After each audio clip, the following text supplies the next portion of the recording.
Un matin d'été vers 10 heures, William Branham commentait sur son perron, en présence de Léo Mercier et Gênes, la tragédie d'une jeune femme qui avait étouffé son jeune bébé illégitime avant de le jeter du haut d'un pont. Elle ne méritait pas le nom de mère. Il remarqua alors un opossum venant des bois de l'autre côté de la route, et qui franchissait son portail. Je suis allé à la rencontre de cet opossum, j'ai posé le râteau sur lui. Il s'est retourné et m'a regardé, il a grogné. Je me suis dit, il y a quelque chose d'étrange. Dans la poche de cet opossum, elle avait 8 ou 9 petits.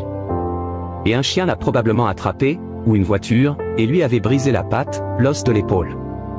Elle était couverte de mouches vertes, elle avait des asticots dans les oreilles, et tout, et elle était là, boitillant comme cela. Et elle a grogné parce qu'elle pensait que j'allais toucher ses petits. Elle est montée droit sur mon perron, et elle s'est couchée là épuisée. Nous avons essayé de la réveiller. Elle continuait de grogner, elle souffrait atrocement. En tant qu'homme, ce qu'il fallait faire, c'était de tuer l'opossum et ses petits. Mais quelque chose ici à l'intérieur ne me permettait pas de le faire. La vie a quelque chose de réel. N'imitez pas le christianisme, cherchez la vie, vivez.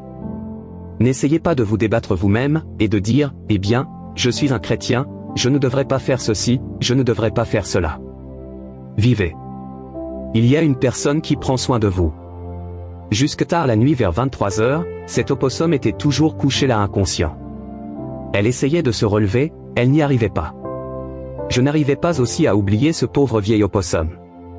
Je me suis dit, oh Dieu, je devrais entrer, prendre un fusil, et tuer cet opossum, mais je ne saurais pas le faire. Qu'est-ce qu'il y a, Seigneur? Je faisais les 100 pas là sur le plancher. Le jour se levait, la vieille mère opossum était toujours étendue là. Je suis retourné et je me suis dit, oh Dieu, elle est là sous ce soleil brûlant, elle est couchée là sur mon perron. Le bienveillant Saint-Esprit m'a arrêté, il a dit, tu l'as appelée une dame. Tu as eu pitié d'elle, parce qu'elle est une vraie mère. Et je l'ai envoyée chez toi pour que tu pries pour elle, et tu la laisses étendue là comme une femme sur ton seuil. J'ai dit, oh Dieu, pardonne ton serviteur stupide.